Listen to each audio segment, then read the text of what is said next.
My hope is to move forward for changes that are for members that are in the RCMP presently, past members, and also members that are willing to join. Tonight, we hear from the former Mountie who filed a class action lawsuit over systemic racism in the RCMP. From my perspective, I think it shows a lot of respect. And a Manitoba hockey club puts its team name under review.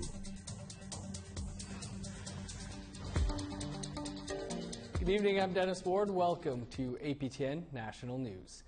We begin tonight in Ontario, where that province has become the latest to end birth alerts.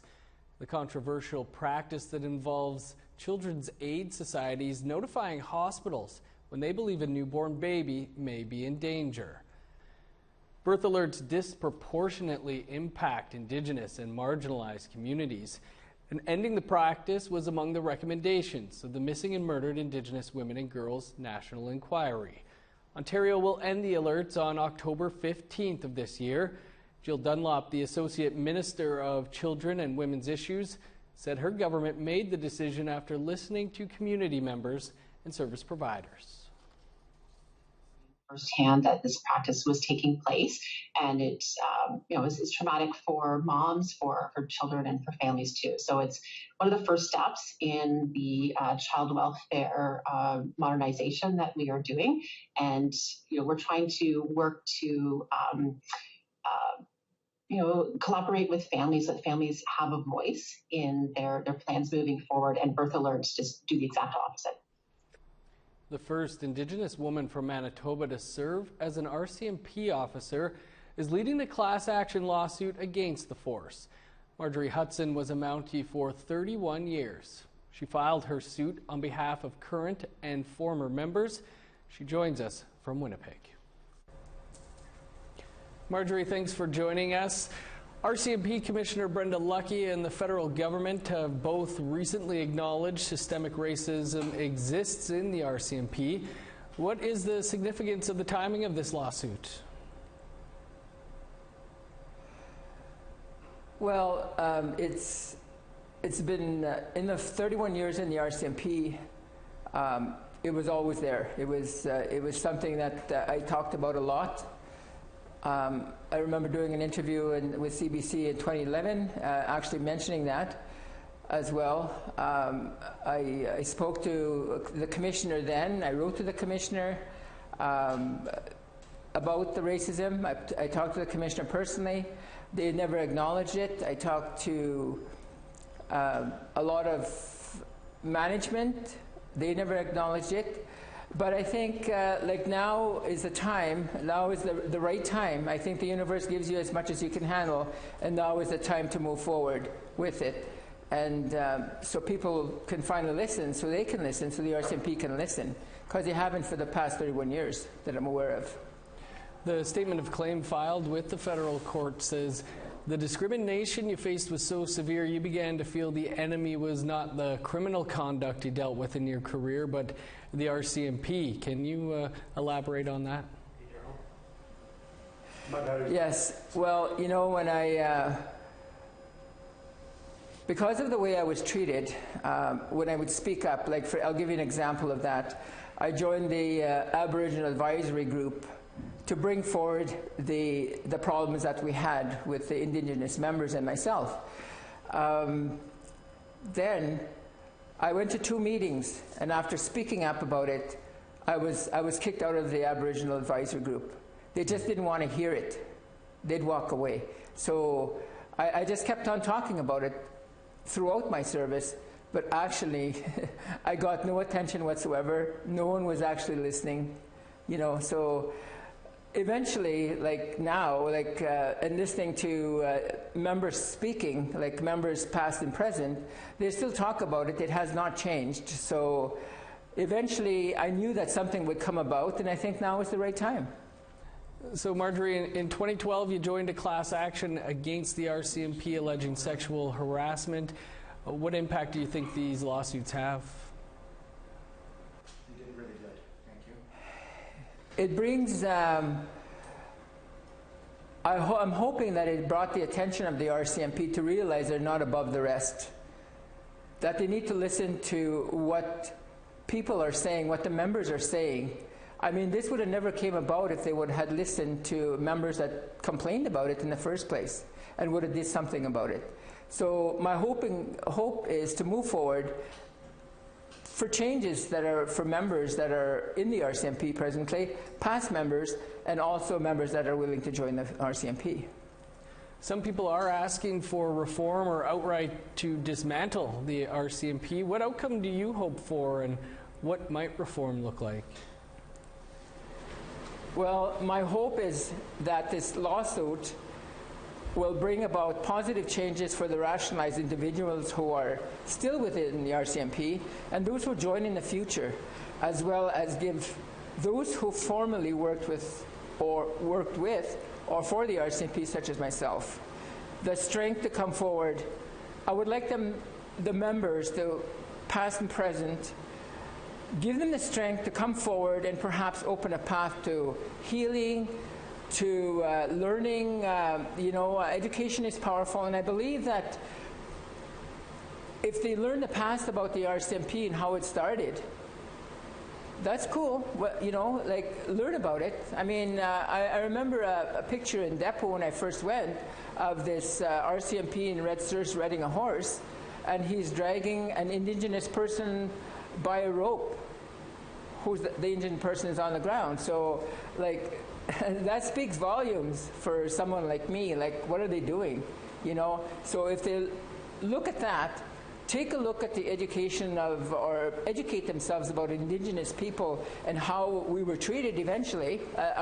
Then, we were still treated like that now. So, educate yourselves. And if you don't know what racism, if systemic racism, if you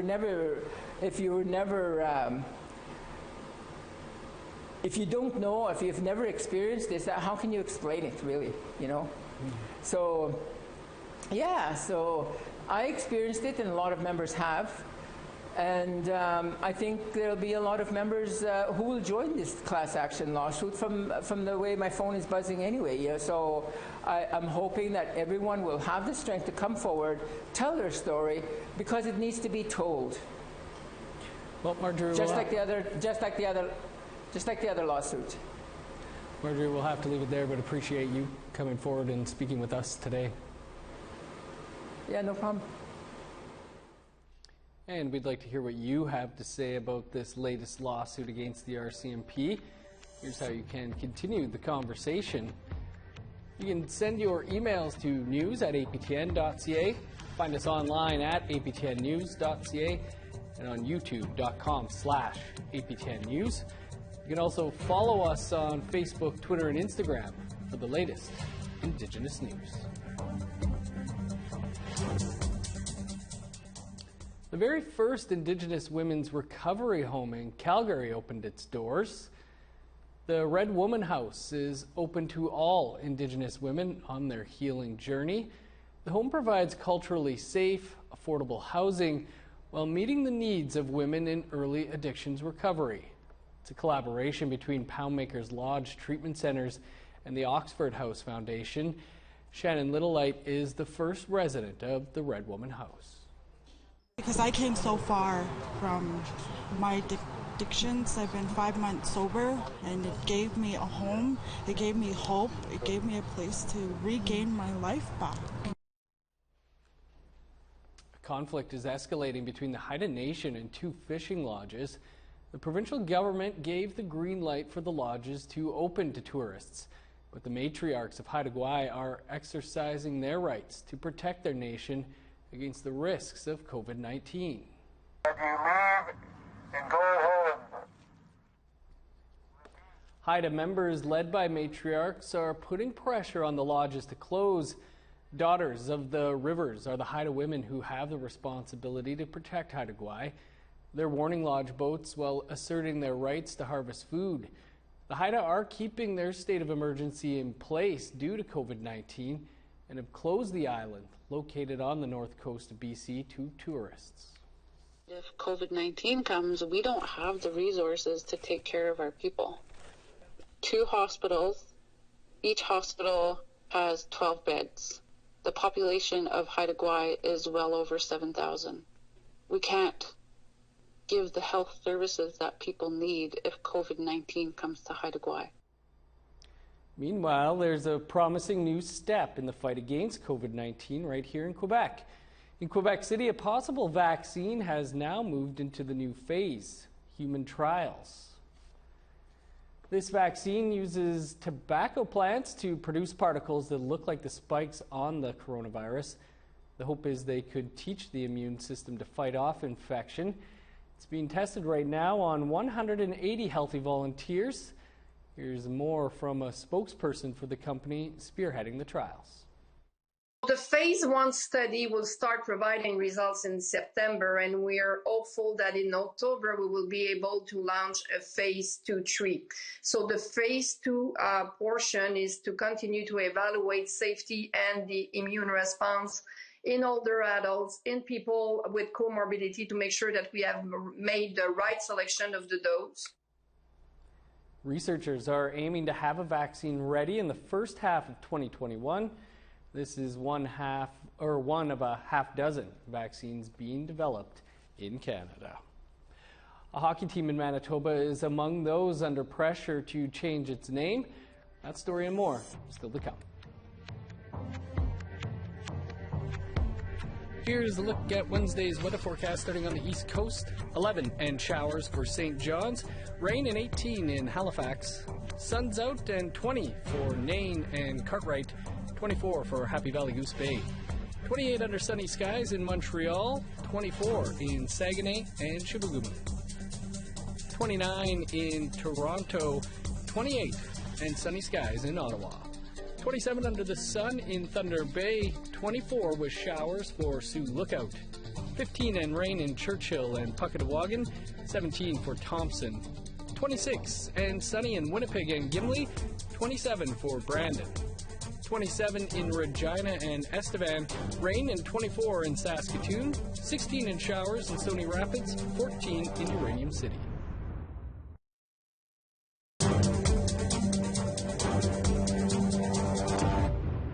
Welcome back. Offensive team names and mascots have been the focal point of criticism for years, but are now directly in the spotlight. From major cities to small towns, teams are deciding to change their names one by one. But as Daryl Stranger tells us, a Manitoba team is still fighting to keep their name, which others deem offensive. The Morden Redskins senior men's team have been a part of the Southeastern Manitoba Hockey League since 1986. They have used the same name every year in the league since, and have not looked at a name change despite past and present calls for a change. The general manager of the team, Brent Mellick, is from Swan Lake First Nation. He feels the name is a sign of respect, not disrespect. From my perspective, I think it shows a lot of respect. I think when we're out there and we're playing hockey, it's a good vibe. It's always been a good vibe with the Morden Redskins name. People think it's offensive because it's in the dictionary or wherever it is that it says it's a racial slur. I mean, that's not our intention at all. I mean, we're completely opposite of that. A push was made 5 years ago to change the name, but the name stuck. City of Morden Mayor Brandon Burley says he had no education of the hurt that the name caused during that time, but that he's learned from the past and hopes to be a part of the solution moving forward. The name has hurt and continues to hurt. And certainly as a public official, as a person who's elected to represent the entirety of this city, I will stand up for the rights of all, including our Indigenous community. But I also want to point out that I'm not preaching from a soapbox. I'm pointing three fingers squarely back at myself when I'm pointing one at the name. Burley added that the city would be willing to assist in funding should the team decide to change names. Certainly offered to help ensure that funding was present for them and to do that fundraising effort and even help out of my own pocket. That is certainly a thing. I think council, the city, I've had very positive conversations with people who have been supporters of our men's hockey team in the past and would love to have a hockey team to support moving forward. Of course, we have no senior team except for this one, and hockey is sacrosanct in Canada. And I think that we would love to have a team to cheer for and a jersey and a name and a logo and a brand that's truly reflective of our community values. Malik says the team is currently conducting a review, but it will not be complete in the immediate future. I mean, obviously, We need to review all of our stuff again, and we're gonna go from there.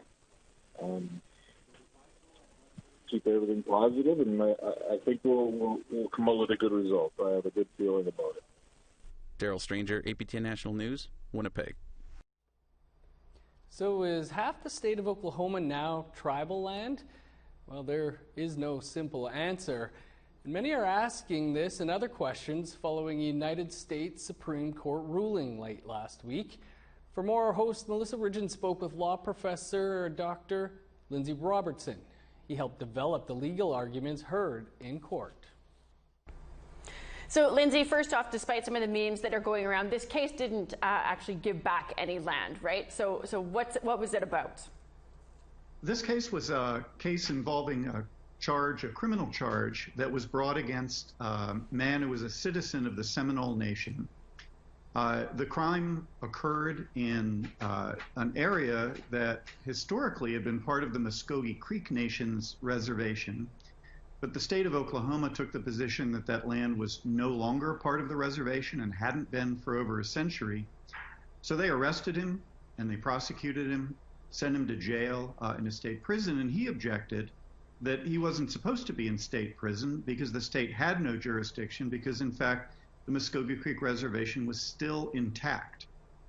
And under U.S. law, if a native person, we use the term Indian in federal law down here, if a citizen of a federally recognized Indian nation commits a crime in Indian country, which includes reservations, then they aren't subject to the criminal jurisdiction of states. They're subject to the criminal jurisdiction of the federal government and the tribe. Mm-hmm. And astonishingly, for some people, less so for others, he was successful in persuading the Supreme Court of the United States that, in fact, the Muskogee Creek Nation was still intact.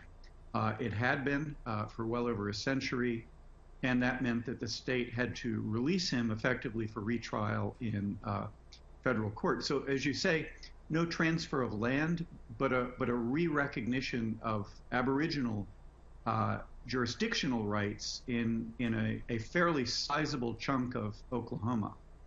Well, this includes the city of Tulsa now, I guess, being a reservation. What does it mean? Yeah, so Tulsa, and that was sort of the big argument that the state made. It used the traditional test for determining whether reservations had been disestablished when the reservation lands were turned into individual farms in the late 19th and early 20th century was, is there evidence in the statute that allotted those lands as individual farms that Congress intended to disestablish the reservation? And if there's not, is there something in just the changed demography that would make us want to find that anyway? Like, for instance, there's a giant city with 1 million people in it, including the suburbs, that would then be within the bounds of this tribe's jurisdictional area. And the court decided in this case, we're not going to ask that demography question anymore. Mm-hmm. All we're going to do is look at the original language. And if the federal government didn't intend that the reservation be disestablished, then the reservation still exists, and we don't care if there are 1 million non-native people now within the jurisdictional area.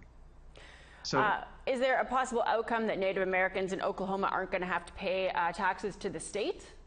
Yeah, so your question was a great one, which is sort of, so what does this mean? Yeah. It means on the criminal side that the rules of jurisdiction change, and that's what the case was about. So instead of the state prosecuting Native people who are accused of committing crimes, the federal government and the tribe will. On the civil side, which is the taxing side, et cetera, the answer is probably under the current laws, not a whole lot will change. It could in theory, although again, that's a little bit uncertain. And so what's happening is the state and the tribes have been meeting, and they've been meeting for a long time, frankly, for well over a year, to figure out what the optimal jurisdictional share would be. So there's the least impact on non-native people, the greatest preservation of law and order, and that sort of thing. And so once they finalize that, they'll send it to Congress, and we'll have a statute that sets answers to the questions exactly like the one that you just asked. Is there anything that would prevent American lawmakers from dissolving the treaty there in Oklahoma officially through like some sort of an act of Congress? Yeah, so under U.S. law, Congress has what we call plenary power over Indian affairs. And that power would include the power to hold the reservation to be disestablished. Whether they would do that or not seems doubtful to me at this point. There's potential claims that that would be a taking property, so there'd be a requirement for federal compensation for the loss of rights that the courts just recognized. But they have done this sort of thing in the past. It's been a long time. Mm-hmm. But in theory, that is one possible outcome.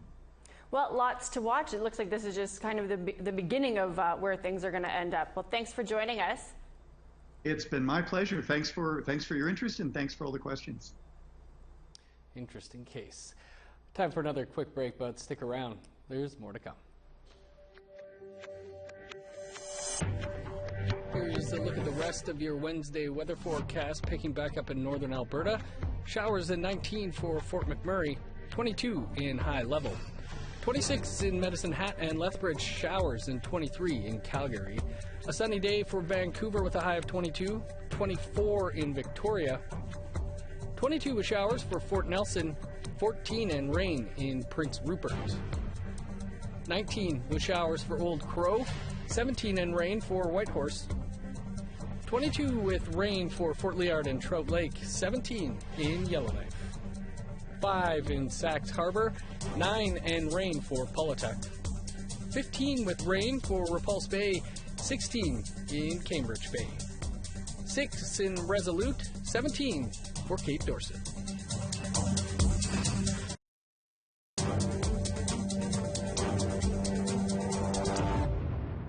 Welcome back.